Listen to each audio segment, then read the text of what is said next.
Lo que hago en mis tiempos libres es jugar con mis hijos. Tengo 4 hijos, paso tiempo en familia. Yo nací aquí en la Ciudad de México, crecí en la alcaldía, hoy alcaldía Tláhuac. Entonces, ¿cómo empezamos con Blindar Benito Juárez? Él había sido presidente de la Comisión de Seguridad Pública en la Ciudad de México. Yo había sido su secretario técnico. En aquel momento, una de las leyes que impulsamos fue primero ver por los policías, ¿no? Detrás de cada persona hay una historia. Aquí te la contamos. Esto es Voces de la Nación, el podcast, 4ª temporada. ¡Comenzamos! ¿Qué tal, amigos? Bienvenidos a otro episodio de este podcast Voces de la Nación, de la revista La Nación. Yo soy Jerry y espero que se encuentren muy bien. El día de hoy nos acompaña un invitado muy especial, Miguel Guevara. Él es diputado federal por la Ciudad de México. ¿Cómo se encuentra, diputado? Bien, gracias a Dios, todo muy bien. Pues muchas gracias por venir hasta acá, hasta el estudio de la revista. Me gustaría empezar por una preguntita random, a ver qué tanta suerte trae hoy. Un gusto estar contigo acá. A ver, vamos a ver. Es para ponerlos incómodos, tantito. A ver, venga. Esta dice: ¿algún libro o serie en televisión que recomiendes? Híjole. La verdad es que la última serie que me sorprendió es Game of Thrones, entonces sí creo que la recomendaría 1000 veces. Primero no la quería ver porque se me hacía muy larga, ¿no? Sí, En claro, algún momento incluso había viajado yo a Europa, sí. algunas de las sedes que fueron de la serie, y mucha gente hablaba de la serie. Yo la verdad no la quería ver porque estaba muy larga y dije, puta, me voy a invertir mucho tiempo en esto. Casi no veo tele, casi no veo series. Okay. Y mi cuñado me dijo en algún momento, tienes que verla, o sea, esto es política pura, ¿no? Sí. Con un poco de novela y un poco de suspenso. Claro. Y la empecé a ver en la pandemia, me sacaron las muelas del juicio, entonces me la aventé creo que en 3, 4 días. ¿Cómo crees? ¿Cuántas temporadas son? Híjole, no recuerdo, son un buen, ¿no? Sí, como 10. Sí, bastante. No sé si sean 10 o algo así, pero buenísima la serie, me atrapó. Claro. Lo cruda que era de la política, la narrativa de la política, con todos los reinos, luego los hermanos. el juego de poder. Sí. ¿No? Yo también he intentado tratar de verla varias veces. Me he quedado como en el capítulo 5, pero qué bueno que lo mencionas para seguir. Pasa la primera temporada y todo lo demás se te va a hacer super light. Sí, es más que lenta, empieza, ¿no? Con la primera temporada son muchos reinos, muchos nombres, entonces, pero la política al final, algún amigo me dijo alguna vez cuando yo empezaba en esto, la política son nombres y números. Claro, ¿no? Claro. Y va por ahí, ¿no? Entonces al final las guerras, las traiciones, el juego del poder como tal, entonces está muy, muy buena. Ok, pues para verla entonces.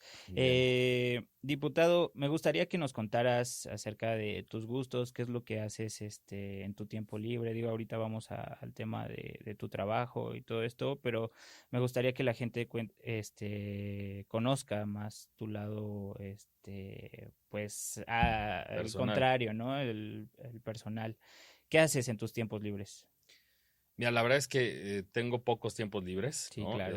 Soy empresario, sí. Además, pues obviamente la parte de la diputación, en algunos ratos también coadyuvo aquí con el CEN, ¿no? Con el secretario Taboada, para ver la cuestión de acción política. Entonces, tengo poco tiempo libre, amo lo que hago, me encanta, me apasiona, ¿no? Desde la parte empresarial hasta la parte política, por supuesto. Claro. Y lo que hago en mis tiempos libres es jugar con mis hijos. Tengo 4 hijos. Okay.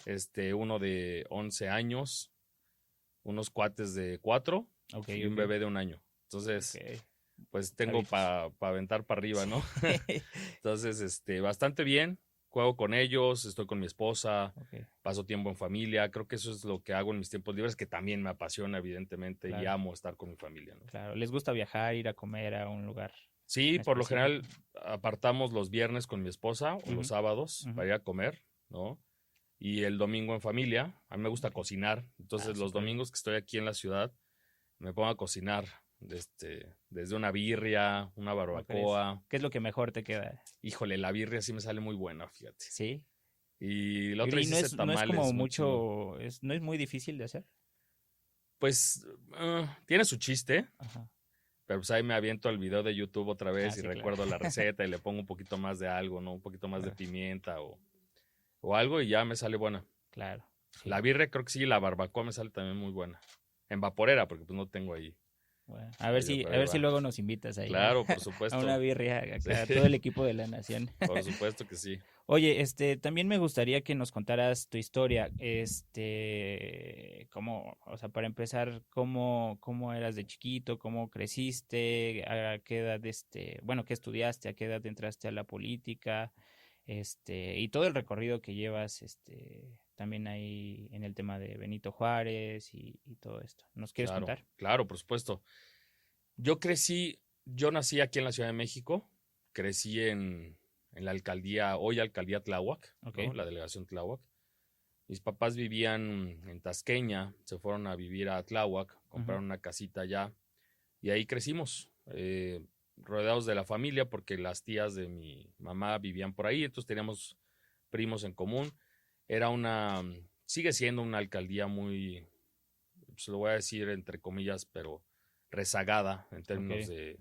de movilidad social y crecimiento de la ciudad. Entonces, cuando yo en mi niñez no estaban las calles pavimentadas, apenas empezaban a pavimentar, te estoy hablando ya tendría yo, pues yo creo que unos 6, 8 años. Ok. Entonces las calles no estaban pavimentadas, había todavía tierra, entonces jugábamos canicas Sí, ahí sí, con sí. los primos y con los vecinos.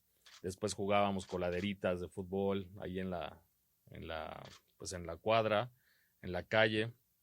Y así crecí, la verdad es que fue una infancia bastante linda. Ok. Un poco en la parte familiar complicada porque mi mamá enfermó de cáncer desde que yo tenía 12 años.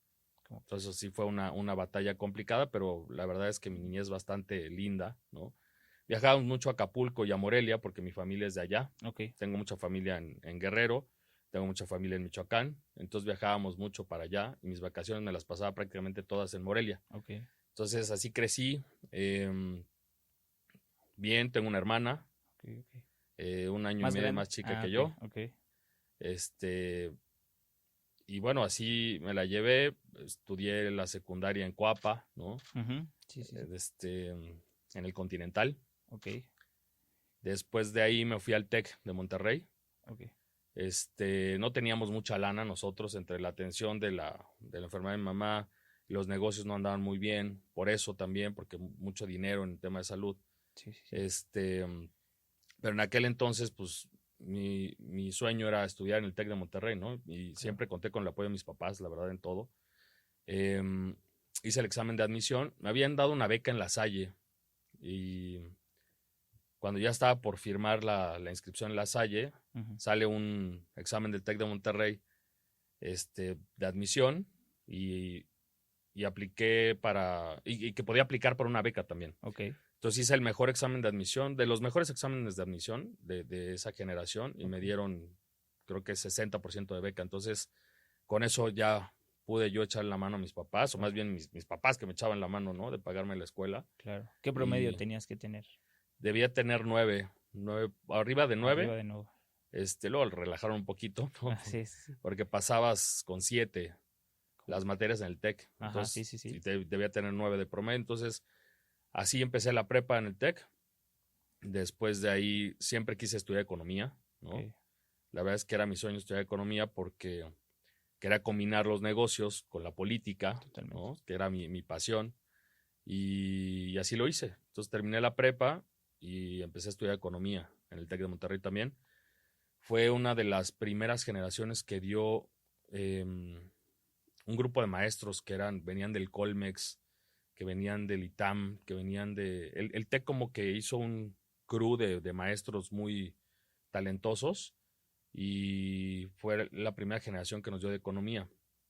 Incluso mi maestro de econometría en aquel momento era Carlos Ursúa, que ¿Cómo fue crees? secretario de Hacienda Sí, sí, de sí. Andrés Manuel, ¿no?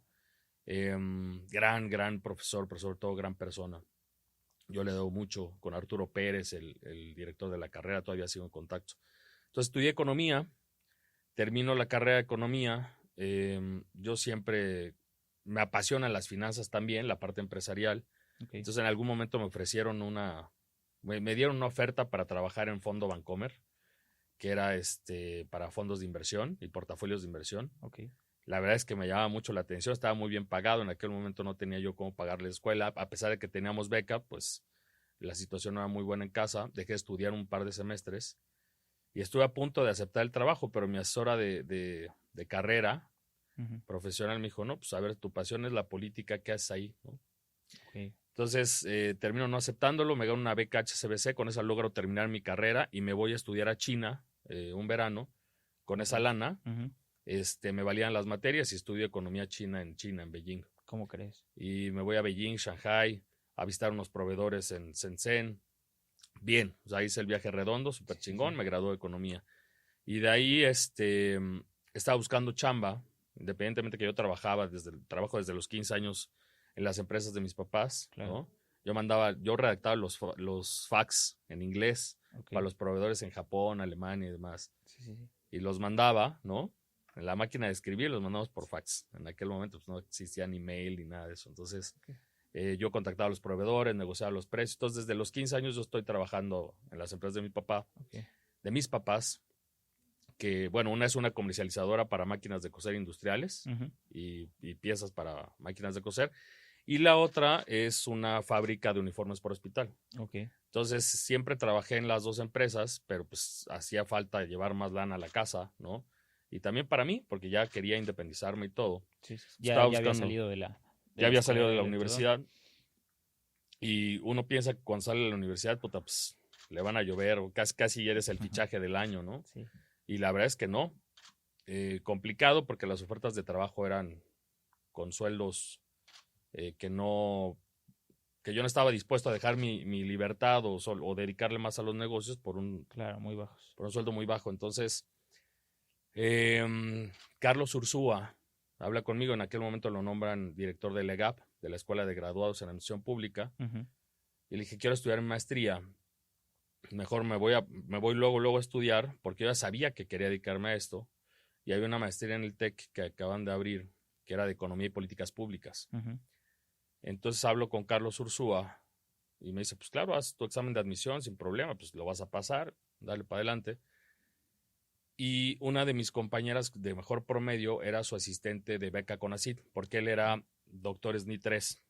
Entonces tenía derecho a 2 becarios CONACYT que te pagan más o menos como 8,000 pesos al mes, ¿no? Cada una. Total que a ella le ofrecen una chamba en el Banco de México. Yo estaba haciendo... A mí me aceptan en Banco Azteca. Entonces otra vez la disyuntiva entre, puta, me voy al sector privado o sigo mi pasión. Y en aquel momento habla conmigo Carlos y me dice, ¿sabes qué? Vente, te voy a dar las 2 becas CONACYT para que seas mi asistente. Y con eso costeas tu maestría, te ofrezco prácticamente lo mismo que está del otro lado y listo. Y así empecé a estudiar mi maestría, costear mi maestría y pues ganar dinero, ¿no? Claro. Pero digamos, la cosquillita ya la tenías antes de entrar a la universidad, ¿no? O sea, y me imagino que con la universidad, pues creció más el interés para entrar en la política, ¿no? Sí. Esa parte, digamos que es la profesional, ¿no? Así termino estudiando economía. Después mi maestría en economía y políticas públicas aquí en el TEC. La termino en Harvard, ¿no? Con un executive en Harvard. Después me voy a estudiar 2 diplomados. Uno en el TEC de Monterrey de asociaciones público-privadas y otro en Harvard también de asociaciones público-privadas en la John F. Kennedy. Esa es, digamos, que mi trayectoria profesional. Me voy a estudiar una maestría después a España en políticas públicas aplicadas. Entonces, sí le he echado ahí también al estudio un poco. y empecé en el juvenil, en Tláhuac. Claro. En aquel momento ha sido, ¿qué? 2003. Ya había ganado Fox. Yo estaba estudiando mi carrera y me meto o sea, quería participar en la política. Mi papá había sido priista de toda la vida y mis tíos del PRD de Michoacán. Entonces, cada uno me jalaba para un lado para decirme que por acá era lo mejor, porque conocían a diputados, senadores, etcétera. Y yo la verdad es que quise iniciar mi carrera de cero, ¿no? Claro. En lugar de cargar como con los costos que alguien más trajera, ¿no? Y conocer desde cero, construir desde cero. Entonces, mandé un mail al PAN, al CEN, en la elección de 2003, y me lo responden. Y me dicen, ponte en contacto con el comité. Me llaman del comité de Tláhuac y me dicen, pues, bienvenido, ¿no? ¿Cuántos años tenías en ese entonces? Te estoy hablando hace, pues, ¿qué? 22 años, ¿no? Tendría 20 años, yo creo. Sí, estabas muy chavo. Como 19 años tenía. Y entonces... ¿Y por qué el PAN? Fíjate que leí todas las plataformas. Ok. Me gustaron los principios del PAN. No sé, hice clic con esa parte de ser un partido de cuadros. Yo me sentía que podía ser un buen cuadro, que podía aportar al PAN y que además me podía meter a la parte de trabajo operativo, de trabajo en calle. Vivía en Tláhuac, nadie quería la Secretaría Juvenil de Tláhuac, ¿no? Porque pues, era una secretaría de una alcaldía, de una delegación muy rezagada, muy fuera del centro de la ciudad. Entonces creo que tenía como, y además toda la pasión de meterme, ¿no? Sí, Entonces sí, por sí. eso me meto al PAN y me dice, pues bienvenido, eres representante de casilla. Y Sí, así empecé mi carrera así, en el así PAN. fue tu bienvenida en el PAN. Así empecé mi carrera en Y el cómo PAN. fue fue la primera vez que estabas en una casilla? Es la primera vez que yo estaba en una casilla, la ¿Cómo primera fue vez tu que experiencia? veía cómo ¿Cómo se movía? se movían las cosas, cómo se movía una elección, ¿no? Ajá, Entonces yo queriendo hacer campaña, pero pues terminé siendo representante de casilla bastante bien, ¿no? sí, Y ahí empecé a entender cómo era una elección, claro. ¿sabes? La siguiente fui representante general y ya el resto es historia, ¿no? Sí, claro, Fui claro. secretario juvenil de Tláhuac, después fui miembro de la Secretaría de Santiago Taboada, Ok. fui candidato a diputado federal suplente en 2009 con Paz Quiñones, la ganamos, Ujú, en Álvaro Obregón Magdalena Contreras. ujú, Luego en 2012 fui candidato a diputado local, la perdí, pero crecí el número de votos, incrementé el número de votos allá en Contreras. ok. 2015 fui, si no mal recuerdo, suplente del diputado Andrés Ataide. Para la 2000 local. para el local. Ok. 2018-2021 fui director general de administración de Santiago Ujú, Taboada, ujú. en la alcaldía Benito Juárez. 2021-24 fui suplente de Luis Mendoza, diputado federal. O sea, llevo Ujú. como 4 o 5 suplencias, nada más me falta la de senador.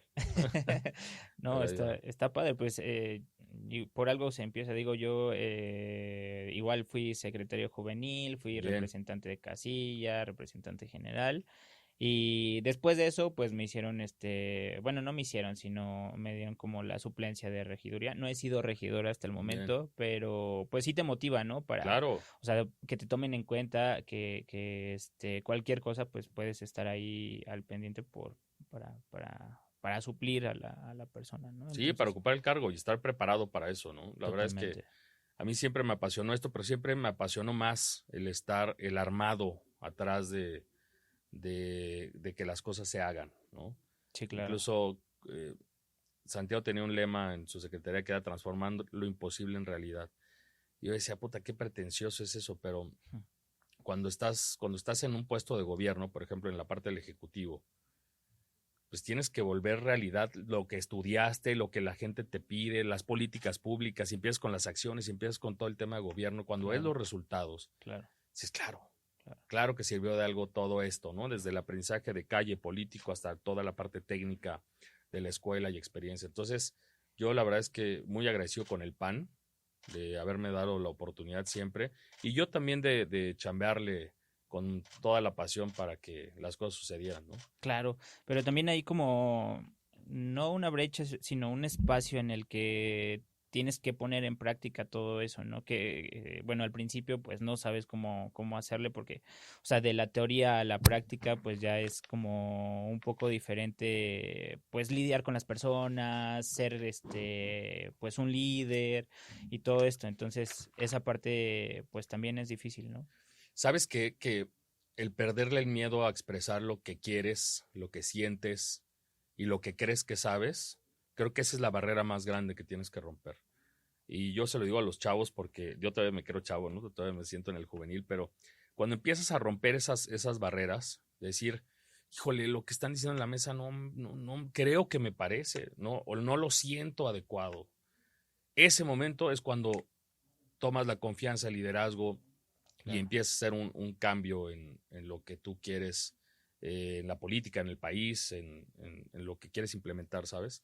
Creo que ahí está el momento, donde rompes el miedo y confías en ti, claro, ¿sabes? totalmente. Entonces creo que los chavos de hoy yo los veo muy despiertos, a veces con poco trabajo en equipo, pero esa parte de despertarte, de no tener miedo, de decir lo que sientes más de lo que piensas, Claro. ¿sabes? De repente nos guardamos mucho lo que sentimos y ahorita no estamos en tiempo, sobre todo para el PAN, de guardarnos absolutamente nada. Claro, totalmente. Creo que debemos ser la generación que refunda el partido, que rescate al PAN, y merecemos, lo digo con todas las letras de la palabra, porque hemos sido una generación que nos hemos rifado todas. O sea, hemos hecho buenas campañas, hemos hecho buenos gobiernos, somos gente de principios, gente preparada.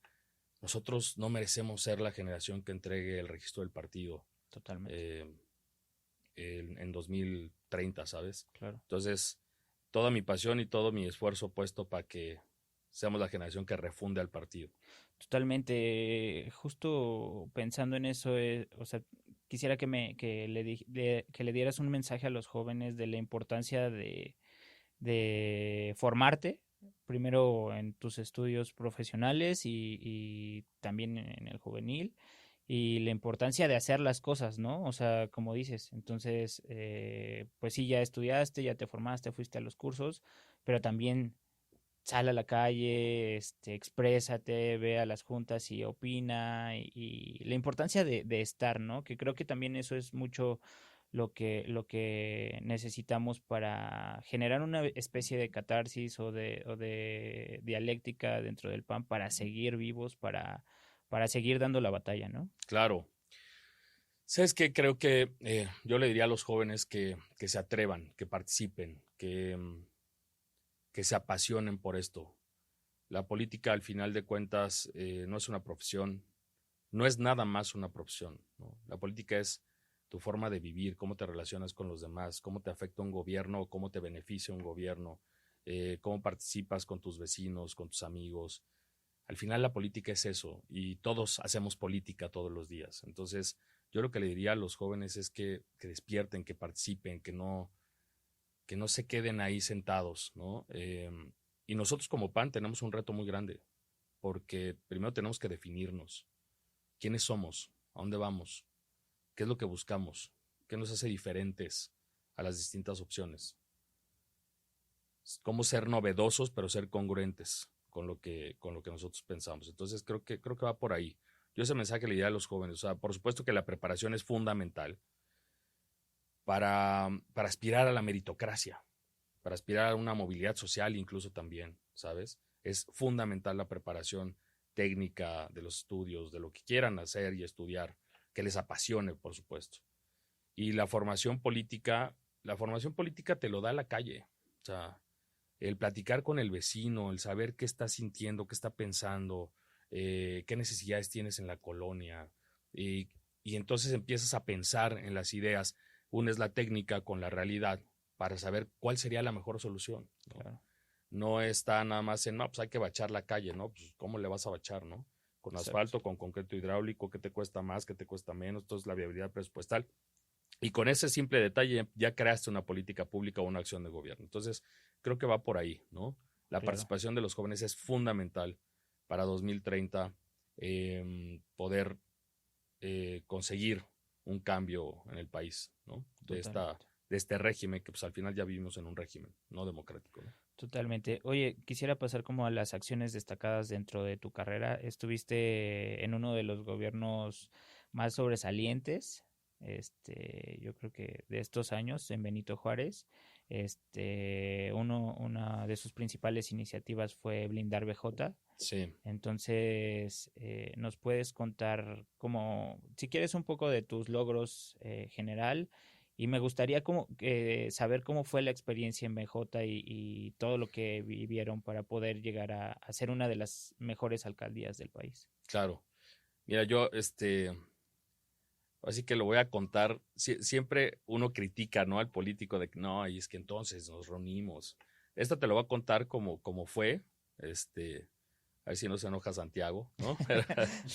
A ver, la verdad es que nosotros hicimos un equipo muy chingón, ¿no? Se permite, ¿no? Sí, claro, totalmente. Hicimos un equipo muy chingón de jóvenes, talentos, ¿no? Incluso, por ejemplo, yo en mi dirección general de administración, la mayor parte de mi equipo, todos los directores, habían sido incluso mis becarios en el Congreso de la ciudad.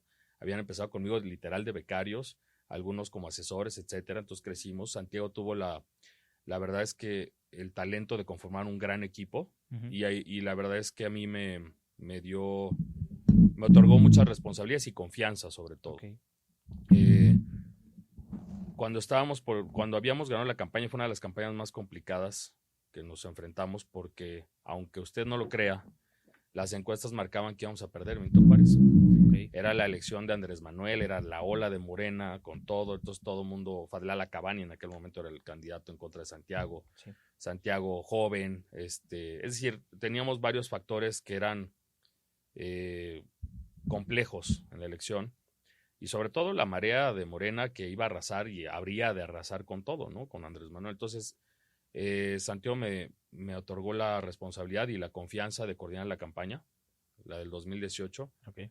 Tuve la fortuna de, con el equipo, coordinar la campaña 2018, 2021 y la 2024, ¿no? A jefatura de gobierno. En aquel momento, después de ganar la campaña, que hicimos un repunte, al final terminamos ganando por 18 puntos, afortunadamente. Entonces era, ahora cómo vamos a gobernar, ¿no? Y dentro de los directores generales que tenía Santiago y su jefe de oficina, Mario Sánchez, el hoy diputado Mario Sánchez, nos otorga responsabilidades. Mario es quien lleva la parte de blindar Benito Juárez, la implementación de blindar Benito Juárez, y Santiago es, con tu servidor y con Mario, quien crea la estrategia de blindar Benito Juárez, porque era una estrategia. Claro. En aquel momento, cuando nos reunimos en el gabinete con las propuestas de campaña, pues primero había que cumplir las propuestas de campaña y todo. Teníamos temas de sustentabilidad que hicimos, por ejemplo, el caso de captadores de agua pluvial, que incluso fue un estudio de caso en la Universidad de Columbia, en Nueva York. Teníamos toda la parte de polígonos modelo, de repavimentar las calles, luminarias, es decir, hacer de Benito Juárez seguir siendo el mejor lugar para vivir, pero que los vecinos lo notaran. Yo no quería meterme al tema de seguridad, porque yo decía, es que es muy complejo, no tenemos mando, nosotros no tenemos las facultades de seguridad en la Ciudad de México, no tenemos el presupuesto, va a ser muy costoso. Y Santiago dijo en aquella mesa me dijo, yo le voy a entrar. O sea, entiendo lo que me estás diciendo, entiendo lo que todo el mundo está diciendo, desde prensa, secretarios, presupuesto, etcétera. Digo, a mí me correspondía ver la parte presupuestal y también me daba algunas atribuciones de coordinar las acciones de gabinete y de políticas públicas, programas sociales, etcétera. Okay. Entonces, pues prácticamente dijo, entiendo su opinión, pero aquí Benito Juárez lo que requiere es seguridad, entonces vamos a diseñar una estrategia de seguridad. Y entonces, pese a todos, nos sentamos en la mesa a diseñar qué iba a ser blindar Benito Juárez. Entonces, ¿cómo empezamos con blindar Benito Juárez? Él había sido presidente de la Comisión de Seguridad Pública en la Ciudad de México. Yo había sido su secretario técnico. En aquel momento, una de las leyes que impulsamos fue primero ver por los policías, ¿no? Y esa ley se llamaba Ley de Dignificación Policial. Creaba además hospitales para los policías, temas de seguridad social, para sus familias, etcétera. Entonces, lo primero que hicimos fue el rubro que se llamaba, dentro de esa política pública, dentro de esa gran estrategia, era primero dignificación policial. Claro. Entonces, necesitamos nosotros reclutar a los elementos. A ver, dicho sea de paso, y lo voy a decir así tal cual en la cámara, yo creo que el futuro de la seguridad en el país, para que verdaderamente podamos vivir en un país con paz y con seguridad, está en fortalecer las policías municipales. O sea, definitivamente los modelos de fortalecimiento de las policías municipales y que se encuentren y se coordinen con la Guardia Nacional, con la Secretaría de Seguridad Ciudadana Federal. Ahí está el modelo de seguridad. Y nosotros lo implementamos en Benito Juárez y nos dio muchos resultados. Entonces, te decía, primero lo que hicimos fue dignificación policial. Teníamos que reclutar nuestro propio cuerpo de policías. Entonces encontré un vacío en la ley. Bueno, no era vacío, te permitía contratar policías, pero no privados. Okay. Policía auxiliar o policía bancaria industrial. Entonces, contratamos policía bancaria y policía auxiliar, eso ahí ya por el diseño de Santiago y de Mario, y los combinaron, los capacitamos, los empezamos a capacitar para que dieran rondines y se complementaran con los cuadrantes que había en la ciudad. Okay. Entonces, ya teníamos nuestro cuerpo policial, lo primero era dignificación policial. Entonces, les dimos acceso a ellos y a sus familias, a los deportivos, casas de cultura, capacitación, uniformes, es decir, que la labor policial fuera digna, lo primero. Segundo, porque nosotros, el primer elemento ya en la implementación de la seguridad, pues eran los tiempos de reacción. La gente, si denuncia y llega el policía en 10 minutos, pues, se acabó el delito, no te sientes atendido, no te sientes seguro y demás. Claro. Entonces compramos patrullas, pusimos ser rondines en todas las colonias, en todos los cuadrantes. Entonces tú tienes la policía de la Ciudad de México más el policía de blindar, que te estaba todo el tiempo tocando el pato de la sirena diciendo aquí estoy, cabrón, ¿no? Entonces había vecinos que decían, ya, güey, o sea, sí sé que me están cuidando, pero no es necesario, me despiertes en la noche, pero la idea de nosotros era decir, aquí estamos. Entonces disminuimos los tiempos de reacción con esa parte, dignificación policial, un cuerpo policial, disminuimos los tiempos de reacción, la atención al ciudadano, luego le metimos tecnología, que ese es el cuarto rubro. La parte tecnológica, pusimos cámaras de seguridad con los vecinos y además de las que teníamos ya implementadas en la alcaldía Benito Juárez, nos coordinamos, fortalecimos nuestro C2 con pantallas de identificación, líneas telefónicas, hicimos todo un centro de reacción. Claro. Y además la tecnología nos permitía que mediante una app denunciara el ciudadano. Entonces la atención era inmediata. La policía de blindar Benito Juárez llegaba en menos de 2 minutos a cualquier denuncia. Sí, y de ahí le metimos ya inteligencia, ¿no? Que es el último paso para el fortalecimiento de las policías municipales. Inteligencia, mapas de calor, prevención del delito, dónde estaban ocurriendo, qué estaban ocurriendo. Bajamos los índices delictivos de casa-habitación, incluso de robo de autopartes. El modelo funcionó bastante bien, pero en esos pasos. Eso fue lo que implementamos en Benito Juárez como estrategia. Lo implementó el alcalde todos los días con Mario Sánchez, el hoy diputado Mario Sánchez. Entonces, pues también se requiere de una atención y de gente que le apasione ese tema. A ellos les apasiona. Yo, la verdad es que en el tema de seguridad me apasiona el diseño de la estrategia y cómo va a funcionar la parte presupuestal, pero no la implementación. La verdad es que yo ahí sí soy medio miedoso, ¿no? Oye, y ahora estás en la Cámara de Diputados. Vemos una brecha muy grande a comparación con los temas nacionales. Quisiera ya entrar como al tema de coyuntura. Si nos puedes platicar un poquito acerca de cómo estamos parados, cómo ves. Hay mucha diferencia entre lo que se vive en Benito Juárez y lo que se vive en la mayor parte del país. Para empezar, los desaparecidos, ¿no? Entonces, ¿nos quieres contar un poquito de tu perspectiva? Mi perspectiva es, lo voy a decir como ciudadano y como un cuate que viaja mucho. Te digo que tengo familia en Michoacán, tengo familia en Guerrero.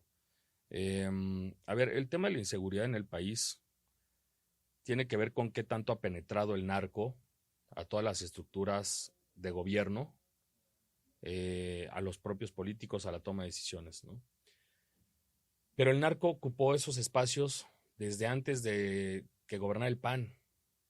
Entonces, si los gobiernos no tenían dinero o no podían dar empleo o no podían dar programas, el narco sí los daba, con buenos salarios, buenos sueldos, y empezó a reclutar jóvenes, y eso tiene más de 25 o 30 años. Entonces la gente veía al narco como casi como el padre del municipio, del pueblo, ¿sabes? Entonces estaban legitimados. La estrategia de Felipe Calderón llega a romper esos equilibrios y a romper con todo. O sea, está estigmatizado hoy que porque Genaro García Luna y demás. Yo soy de la idea de decir, hay que defender esa lucha contra el narco. Por supuesto que estuvo bien implementada. A lo mejor no era el momento, no eran los mecanismos. Teníamos que haber implementado también una política social, de programas sociales mucho más agresivos para entonces ofrecerles una alternativa a la gente. Pero bueno, el hubiera no existe y así sucedió. Claro. Después lo que viene con Andrés, que esta política de abrazos no balazos era legitimar al narco. Era escuchar que la gente sí quería a los narcos en su pueblo. Eso es lo que dijo. Eso es lo que hizo. Y terminó con 200,000 homicidios. Hoy Claudia Sheinbaum tiene un promedio de, ¿qué? 2,200 homicidios por mes. Más los desaparecidos. Y luego ocultan y disfrazan a los desaparecidos, que realmente son homicidios. Entonces, los desaparecidos luego los desaparecen. Porque dicen, no, es que la cifra está mal, hay que hacer un nuevo censo de desaparecidos. O sea, es un tema que yo creo que ahí está la mayor pérdida de conciencia de la gente en el país. hasta que no te toca a tu familia, Claro. hasta que no desaparecen a alguien, secuestran a alguien, hasta que no matan a alguien cercano a ti, es cuando sientes el jalón. Pero aún así, el tema de seguridad, te repito, es para mí un tema que tiene que ver con qué tanto ha permeado el narco, los recursos del narco en todas las decisiones de gobierno. Entonces, el reto para Claudia, pues a ver, todos queremos que le vaya bien, ¿no? Yo creo que sí o sí tiene que cambiar la estrategia, ya no nada más por voluntad propia, sino también por presión de Estados Unidos, ¿no? Y eso es lo que la va a llevar a combatir el narco de nueva cuenta, cuando todo su discurso en Morena, desde el 2018, es no la guerra contra el narco de Calderón. Pues hoy es la guerra contra el narco, nada más que o se coordinan con Estados Unidos, o Estados Unidos los hace a un lado, ¿sabes? Claro. Con los narcopolíticos, los narcofuncionarios, los narcopolicías, incluso lo que ha corrompido en las estructuras de la Guardia Nacional, ¿no? Entonces yo creo que se vienen tiempos complicados para el país porque van a cimbrar muchas de las células del narco. Pero yo creo que ahí está el futuro de la seguridad. Si queremos un país seguro y en paz, está por ahí. O sea, Claudia solo tiene una salida viable, que es combatir el narco, ¿no? Lo que nos estás diciendo. Pero si no pasa, ¿a qué vamos a llegar? Lo que pasa es que, a ver, Claudia tiene un gobierno complicado por dos circunstancias. Primero, la crisis económica que se va a venir. Tú no puedes aguantar tal nivel de subsidios y programas sociales, aunque ya conseguimos plasmarlos en la Constitución. Ahora, ¿cómo los vas a hacer viables? Cuando tú destinas más lana a darle a la gente de subsidios, destinas menos a infraestructura, menos a capacitación, menos a seguridad, ¿sabes? Entonces, menos a inteligencia, a tecnología, etcétera. Entonces, es un costo de oportunidad muy grande. Entonces, su primer gran reto es el económico. Y el segundo gran reto es el tema de seguridad. Pero aquí, el tema de seguridad, ella tiene, por eso yo insisto, la solución para tener un país en paz está en fortalecer las policías municipales, en implementar modelos como blindar Benito Juárez en cada uno de los municipios del país, que se requiere de recursos, se requiere de talento, de capacitación, de tecnología, ¿sabes? Pero ahí está, ahí está la solución para tener un país en paz, fortalecer las policías municipales y una estrategia municipal de seguridad. En lo demás, en lo global, el combate a los narcopolíticos y al narco en la seguridad, en el gobierno, etcétera, los recursos del narco, es algo que ya tienen que hacer. Ya no hay vuelta atrás, ¿sabes? Ya no pueden hacer alianzas, porque ya se les metieron hasta la cocina. Ya el narco no era antes como Andrés Manuel decía, por favor cálmense, ¿no? Él pensaba que con su discurso moral podía tranquilizar el país. Claro. Yo creo hoy que no tienen de otra más que combatir el narco. Te repito, más por presión de Estados Unidos que por voluntad propia, ¿no? Claro.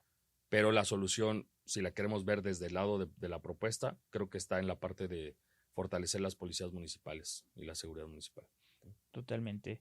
¿Qué le dirías a la militancia del PAN, a los que están pensando en las próximas elecciones, que el PAN puede ser una alternativa, o decirles que puede ser la alternativa? ¿Qué le dirías a la militancia y en general a las personas? Mira, después de esta elección de Durango y de Veracruz, estuvimos por allá en Boca del Río. Por cierto, un saludo a María José Gamboa, que ganó ahí nuestra presidenta municipal, nuestra alcaldesa en Boca del Río, primero Dios. Sabes que yo veo que la oposición tiene vida, el PAN tiene vida.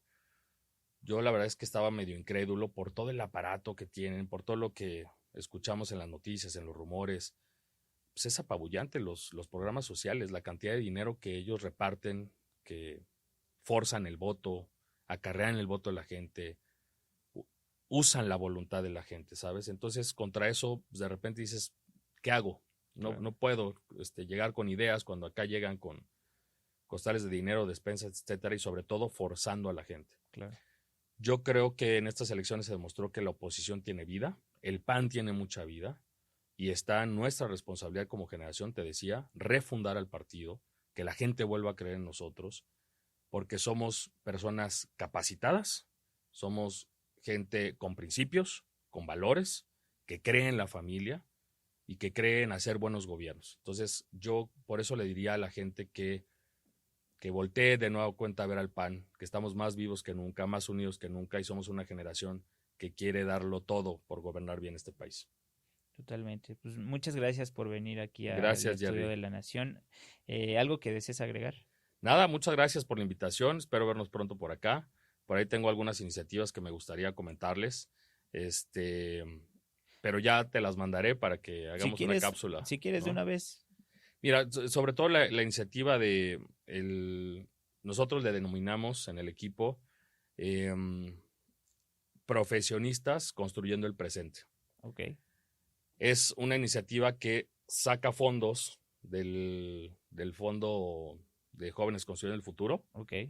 Para otorgar un subsidio al primer empleo a los jóvenes que están estudiando, claro, que aspiran a una movilidad social, que aspiran a un mejor sueldo, que aspiran a ser emprendedores o empresarios, y que su primer empleo, pues siempre te dicen, es que te falta experiencia, es que no te puedo contratar, entonces por lo menos subsidiarle la mitad del sueldo. Okay. Eso va directamente al joven y al empresario la deducción completa del sueldo del trabajador. Es decir, el subsidio más lo que ellos pagan. Entonces, con eso es un aliviane para los jóvenes que quieren buscar empleo en lo que ven 2 años, ¿no? Claro.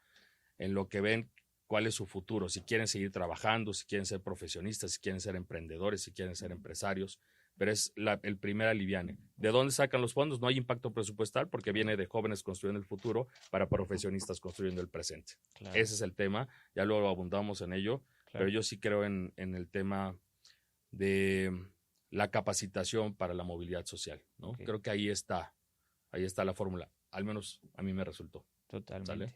Sí. Entonces, pues muchas gracias por el espacio, gracias por la entrevista y nos vemos pronto, Jerry. Al contrario, nos vemos pronto para que nos cuentes más acerca de tu trabajo ahí en la cámara y pues muchas gracias por venir. Muchas gracias a ustedes. Un abrazo. Bueno, amigos, nos vemos y escuchamos en el siguiente episodio de este podcast Voces de la Nación, de la revista La Nación. Hasta la próxima. Detrás de cada persona hay una historia. Aquí te la contamos. Esto es Voces de la Nación, el podcast 4ª temporada.